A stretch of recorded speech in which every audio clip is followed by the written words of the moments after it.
एक एक लव जिहादची केस येते. मी म्हणते एकच लव जिहादची केस झाल्यानंतर समोरच्याचे हातपाय मोडले तर होईल का पुढच्या 10ची हिंमत असं करण्याची? नाही होणार. पण संघटन, आपलं संघटन कमी पडतं, संघटन कमीच पडतं. आणि मला सांगा, या मंदिरामध्ये आजूबाजूला असलेली वस्ती किती, आज इथे किती महिला यायला पाहिजे होत्या? मंदिरात जागा कमी पडायला पाहिजे होती, पण आल्यात का सगळ्या महिला? नाही आल्या. तुम्ही उपक्रम चालू करा. आता लव जिहाद, धर्मांतरण खूप झालं. आता ह्याच्यावरती ना एखादं व्हॅक्सिन शोधण्याची गरज आहे. याच्यावर काम, एखादा आजार ज्या वेळेस वाढतो ना, तर त्या आजारावरती उपचार करण्यापेक्षा ना त्याच्यावरती व्हॅक्सिन शोधणं खूप गरजेचं असतं. आणि त्याच्यावरचं व्हॅक्सिन म्हणजे आपल्या मुलांना धार्मिक शिक्षण द्या. जर तुम्ही धार्मिक शिक्षण दिलं नाही तर सगळ्याच दृष्ट्या जर बघितलं तर चुकीचंच आहे ना.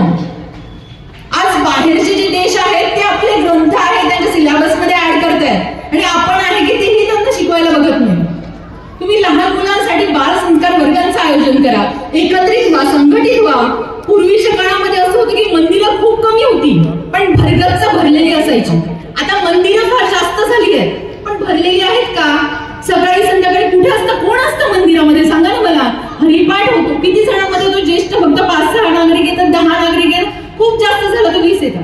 त्याच्या पलीकडे असतात का? मुली मंदिरात येतात का? नाही येत. आजही कार्यक्रमाला मुलींची संख्याच मला मुळात खूप जास्त कमी दिसते. यावरून तुम्ही विचार करा की जे मी काही बोलतेय ते आता मुलींच्या कानावर पडायला नको होतं का? पडायलाच पाहिजे होतं. आईने मुलीला 10 मिनिट तरी रोज वेळ द्यायला पाहिजे. पालक मुलींना वेळ कमी देत आहेत, ते त्यांच्याशी बोलत नाही. एकत्र कुटुंब पद्धतीतल्या फार कमी केसेस आहेत, कारण त्यांच्याकडे घरी बोलायला वेगवेगळी जण असतात. आई असते, वडील असतात, आजी असते, आजोबा असते, अजून भाऊ बहीण असते, चुलत बहीण भावंड असतात. त्या नाही फसत लव जिहादमध्ये, लगेच ते ट्रॅप होतात. मग समाजामधल्या लोकांचं त्यांच्याबद्दल काहीतरी थोडीशी जबाबदारी पाहिजे ना हो अशा वेळेस, की ठीक आहे आम्ही मदतीला उभे राहतो. पण मदतीला उभे राहणारे कमी असतात, कारण रिस्क कोणाला घ्यायची नाही. महाराज जन्माला यावे पण कुठे? शेजारच्या घरात यावे, माझ्या घरात नाही यावे, अशी आपली कंडिशन आहे. आपण वेगवेगळ्या जातींमध्ये अडकलोय.